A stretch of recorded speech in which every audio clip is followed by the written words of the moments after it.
पास में ही है, करीब 1.5 किलोमीटर है। ये मेन गेट है।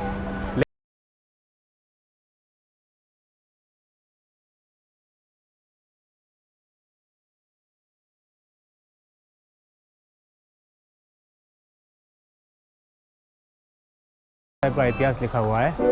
यह पवित्र स्थान 8वें पातशाह साहिब श्री गुरु हरिकृष्ण साहिब जी महाराज से संबंधित है। सन 1664 ईस्वी में औरंगजेब बादशाह ने जब आपको दिल्ली बुलाना चाहा तो अंबरपति मिर्जा राजा जय सिंह और दिल्ली की संगत की ओर से दर्शन देने का निवेदन करने पर आप दिल्ली आए। इस स्थान पर मिर्जा राजा जय सिंह का बंगला था। रानी ने आपके आत्मिक बल की परीक्षा लेने के लिए दासी का भेष बना लिया और दासियों में जाकर बैठ गई। अंतर्यामी सदगुरु जी ने शीघ्र ही उसे पहचान कर उसकी गोद में जा बैठे। उस समय गुरु साहिब की आयु 8 वर्ष थी। उन दिनों शहर में हैजा और चेचक की महामारी फैली हुई थी। अनेकों व्यक्ति प्रतिदिन मृत्यु का शिकार हो रहे थे। जब दिल्ली निवासियों ने गुरु जी के पास अपना दुख पेश किया तो आपने नाम सिमरन और कृपा दृष्टि करके एक चौबच्चे के जल में अपना चरण डालकर उसे आरोग्यदायक बना दिया। जो भी इस चौबच्चे से जल लेकर पीता वह रोग मुक्त हो जाता। इस प्रकार की सारी दिल्ली बीमारी से मुक्त होकर सुखी रहने लगी। आज भी संगत, जिसमें बड़ी संख्या में गैर सिख, हिंदू, मुस्लिम भी शामिल होते हैं, दूर दूर से आकर इस चौबच्चे का जल ग्रहण कर तन और मन की आरोग्यता प्राप्त करते हैं।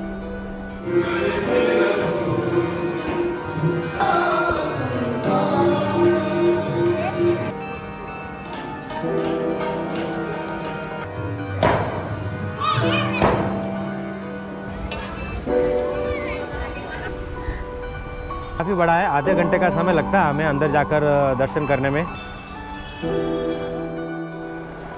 तो अभी हम आ गए हैं जंतर मंतर पर। यह है दिल्ली का जंतर मंतर। महाराजा जय सिंह द्वितीय ने 1699 से 1743 में जंतर मंतर का निर्माण करवाया था। यहाँ पर ये टिकट विंडो है गेट के पास में। ऑनलाइन करते तो 20 रुपये का टिकट है और कैश में करते तो 25 रुपये का टिकट है इसका। सूर्योदय से सूर्यास्त तक खुला रहता है और 15 साल से छोटे बच्चों के लिए टिकट फ्री है यहाँ पर। तो मैं अंदर की तरफ आ गया हूँ और सामने ये जंतर मंतर है पूरा और यहाँ पर ये जानकारी लिखी हुई है, देखो आप। तो ये है जंतर मंतर। यहाँ पर अलग अलग तरह के यंत्र बने हुए हैं।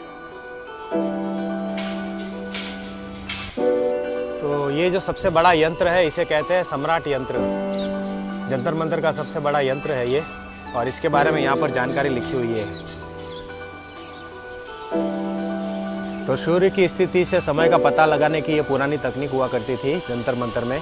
सूर्य जब एक जगह से दूसरी जगह जाता था तो उसकी जो परछाई होती है उसमें परिवर्तन आता था।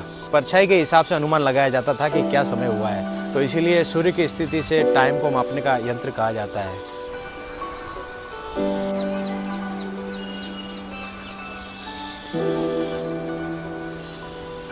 ये है राम यंत्र। तो यहाँ से देखो आप अंदर से कैसा दिखता है ये। क्या गजब की चीज़ है, देखो आप। तो पहले के लोग विद्वान थे सच में। यहाँ पर ऐसे 2 बने हुए हैं, एक ये है और एक इसके पास में भी है। तो एक्चुअली ये कैलेंडर है। ये जो आगे वाला है ये सन कैलेंडर है और इसके पीछे जो है ये मून कैलेंडर है।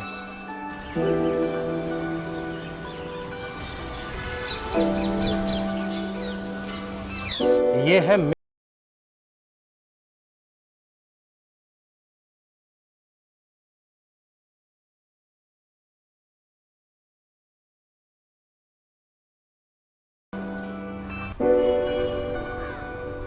तो हम पहुंच गए हैं उग्रसेन की बावड़ी पर। कनॉट प्लेस में ही है ये जगह। तो सामने बावड़ी है और यहाँ पर उसकी जानकारी लिखी हुई है। इस बावड़ी का निर्माण अग्रवाल समुदाय के पूर्वज राजा उग्रसेन द्वारा किया गया था।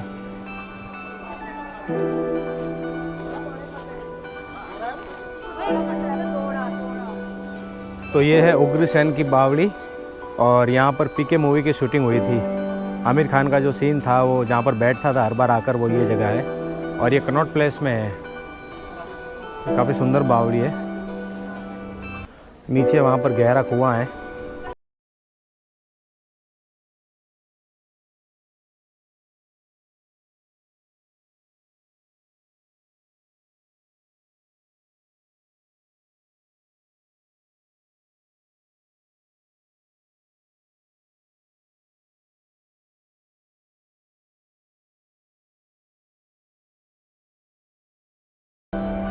लेकिन इसका टिकट हमें यहाँ से लेना होगा। सामने टिकट काउंटर है। टिकट विंडो इस तरफ है, बाकी इस तरफ लॉकर भी है। अगर आपके पास कुछ बैग वगैरह है, सामान है, तो आप लॉकर में रख सकते हैं। लाइन काफ़ी लंबी है, तो यहाँ पर ये ऑनलाइन का भी है, तो देखते हैं ऑनलाइन कर लेते हैं, क्योंकि लाइन काफ़ी लंबी लगी हुई है।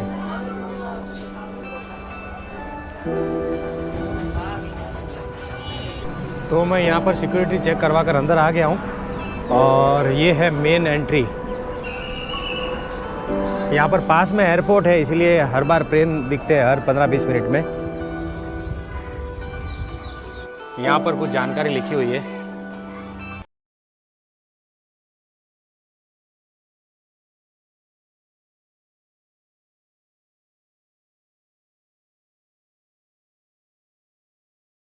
देखने के लिए बिल्कुल सामने है। कुतुब मीनार के अलावा यहाँ पर और भी आकर्षण है।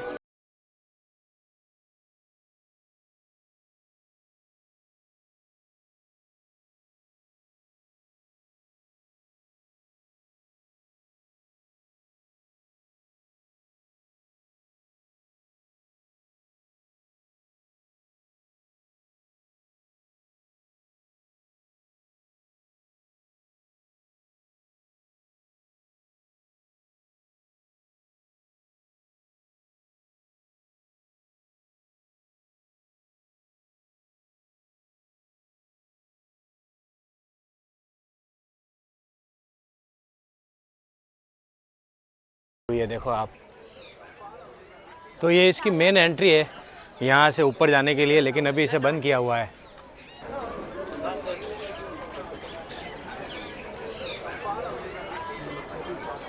कुतुब मीनार को कुतुबुद्दीन ऐबक ने 1193 में बनाया था, लेकिन वो सिर्फ इसकी पहली मंजिल बना पाए थे, ये वाली जो है।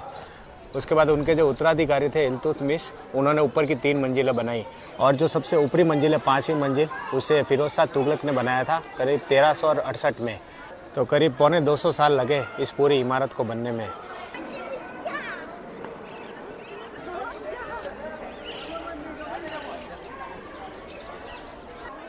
तो ये कुव्वतुल इस्लाम मस्जिद है, और इसके बारे में यहाँ पर जानकारी लिखी हुई है। मेन ये वाला, ये देखो, जिनमें प्रयुक्त खंभे तथा दूसरी वास्तु सामग्री मूलतः 27 हिंदू एवं जैन मंदिरों को ध्वस्त कर प्राप्त की गई। मतलब हिंदू और जैन मंदिरों को तोड़कर और वहाँ से फिर यहाँ पर सामग्री लाकर इसे बनाया गया, इधर रखा गया था। तो ये है लोह स्तंभ।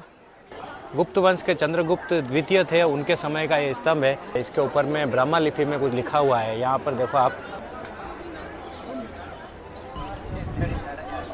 यहाँ पर इन पिलरों पर सारे आपको देखो हिंदू संस्कृति के चिन्ह देखने को मिलेंगे। ये यहाँ पर घंटियाँ बताई हुई है। इसके अलावा ये सारे पिलर देखो आप, इनमें कलश बताए हुए हैं। यहाँ पर देवी की मूर्ति भी है, देखो आप, पुरानी।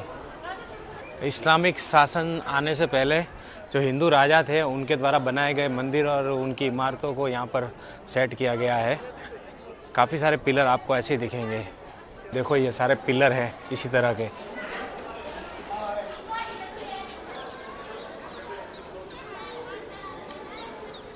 मैं पीछे की तरफ आया हूँ, और यहाँ से देखो पूरी संरचना दिखती है, वहाँ से लगा के और आगे तक।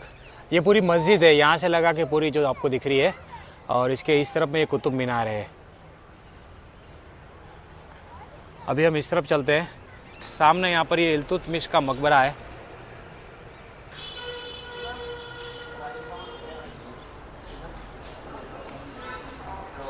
तो ये है अलाई मीनार, जिसे अलाउद्दीन खिलजी ने बनाया था। अलाउद्दीन खिलजी इसे कुतुब मीनार से 2 गुना ऊंची बनाना चाहता था, लेकिन उसकी मृत्यु हो गई, और मृत्यु के बाद फिर इसका काम आगे नहीं बढ़ा। अलाउद्दीन खिलजी के नाम पर इसका नाम रखा गया था। तो मैं फिर से मस्जिद के पीछे की तरफ आ गया हूँ, और यहाँ पर आगे है अलाउद्दीन खिलजी का मकबरा, उसकी कब्र है यहाँ पर। यह है खिलजी का मदरसा और खिलजी का मकबरा। तो ये अलाउद्दीन खिलजी का मकबरा है।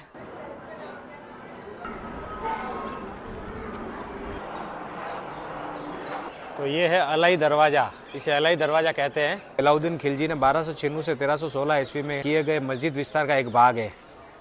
1311 ईस्वी में बना था ये। इसकी नक्काशी काफ़ी बढ़िया है।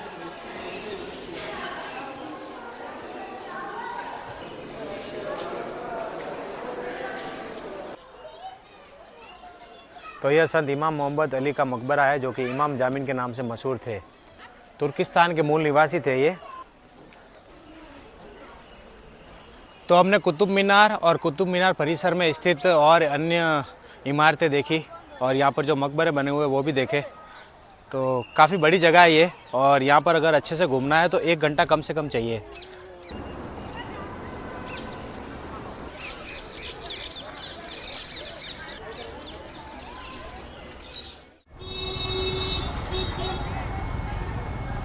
तो अभी मैं आ गया हूँ लोटस टेम्पल पर। तो मैं यहाँ पर सिक्योरिटी चेक करा के अंदर आया हूँ, और सामने है लोटस टेम्पल। देखो आप, काफ़ी दूर है ये। मंदिर का परिसर काफ़ी बड़ा है। देखो आप, पूरा ऐसे घूम के जाना होता है, और चारों तरफ यहाँ पर गार्डन बना हुआ है काफ़ी सुंदर।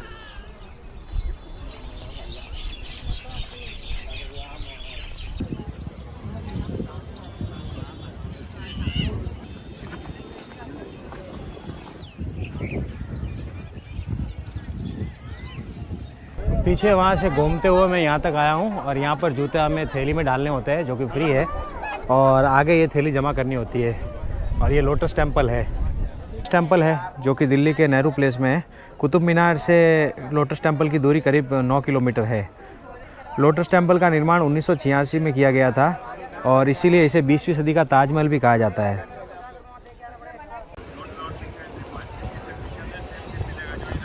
यहाँ पर नीचे देखो पानी भरा हुआ है चारों तरफ में, और पानी के बीच में कमलनुमा मंदिर बना हुआ है, लोटस टेम्पल। यह मंदिर आधे खिले कमल की आकृति में बना हुआ है, इसीलिए इसे लोटस टेम्पल कहते हैं।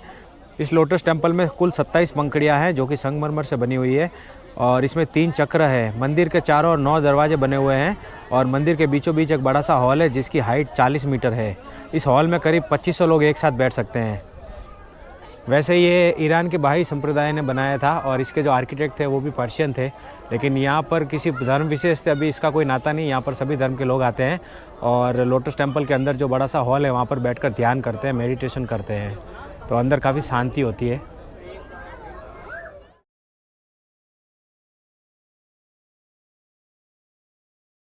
तो मैं लोटस टेम्पल के अंदर जाके आया।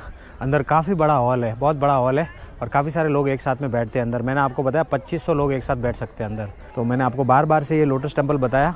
अभी हम यहाँ से आगे की तरफ बढ़ते हैं।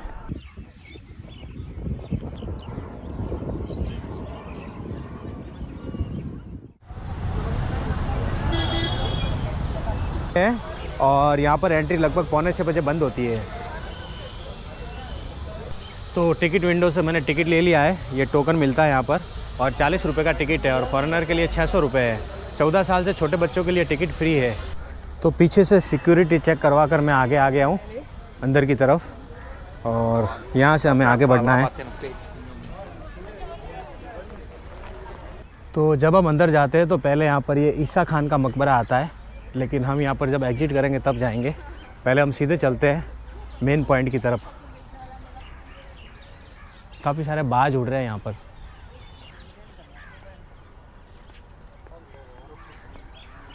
यहाँ पर ये एक द्वार है, इसे बू हलीमा द्वार कहते हैं। तो हम में जाते हैं तो ये द्वार बीच में आता है।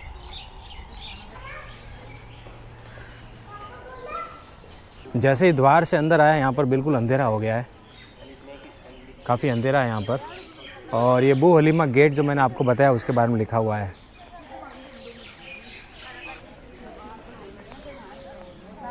यहाँ पर एक और गेट बना हुआ है बड़ा सा, ऊंचा सा। तो ये अरब सराय दरवाज़ा है।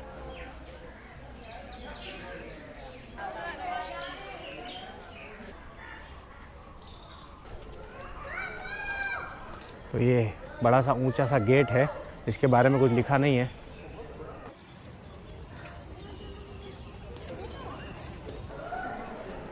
तो जैसे हम यहाँ से गुजरते हैं, बिल्कुल सामने दिखता है हुमायूं का मकबरा। देखो आप,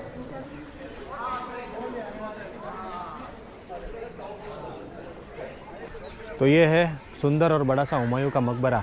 मुग़ल सम्राट हुमायूं के साथ साथ यहाँ पर और भी कई सारे राजसी लोगों की कब्रें हैं। बताते हैं कि करीब 100 के आसपास यहाँ पर कब्रें हैं अंदर इस मकबरे में। इस मकबरे को हुमायूं की विधवा हमीदा बानो बेगम ने बनाया था 1562 में। मकबरे की जो डिज़ाइन है, जो शैली है, वो 4 बाग शैली कही जाती है। बीच में ये मकबरा है और चारों तरफ में इस तरह से ये उद्यान है, गार्डन है। इस तरफ भी है और इस तरफ भी है। इसका परिसर भी काफ़ी बड़ा है। इस तरफ में देखो आप, काफ़ी दूर तक है और काफ़ी अच्छा बगीचा है और शांति है यहाँ पर, बहुत बढ़िया सुंदर जगह लगी मुझे ये।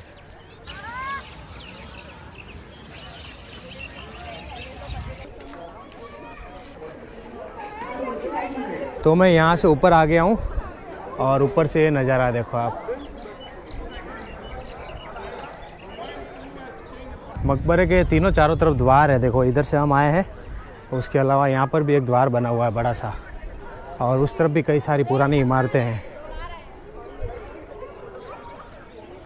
तो यहाँ से एंट्री है अंदर।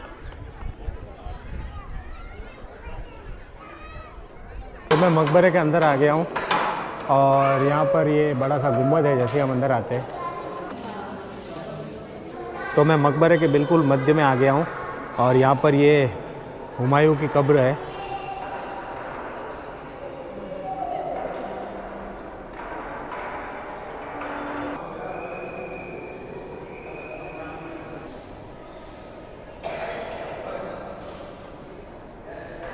ये कब्र है और उस तरफ में जाली है। तो जब सूर्योदय होता है तो वहाँ से प्रकाश आता है यहाँ पर, और उसके बाद जब सनसेट होता है, सूर्यास्त होता है, तो यहाँ से प्रकाश आता है इस कब्र पर। सुबह का उगता सूरज और शाम का ढलता सूरज दोनों का प्रकाश इस कब्र पर पड़ता है। यहाँ पर बाकी और भी कई सारी कब्रें हैं, मैंने आपको बताया करीब 100 के आसपास यहाँ पर दूसरे राजसी लोगों की कब्रें हैं।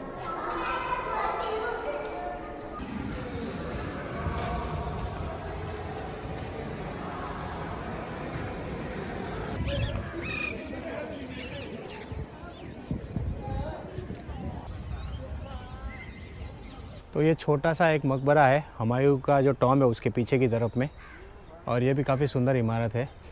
और इसके बारे में यहाँ पर लिखा हुआ है, इसे कहते हैं नाई का मकबरा, बार्बर्स टॉम।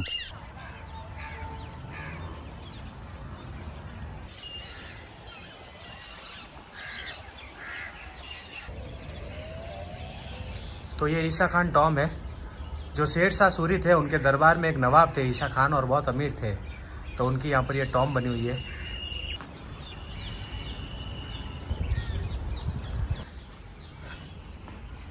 काफ़ी अंधेरा है अंदर। तो ये ईसा खान की टॉम है जो बीच वाली है, बाकी उनके फैमिली मेम्बर की टॉम है। ये टॉम हुमायूं के मकबरे से भी 20 साल पुरानी है।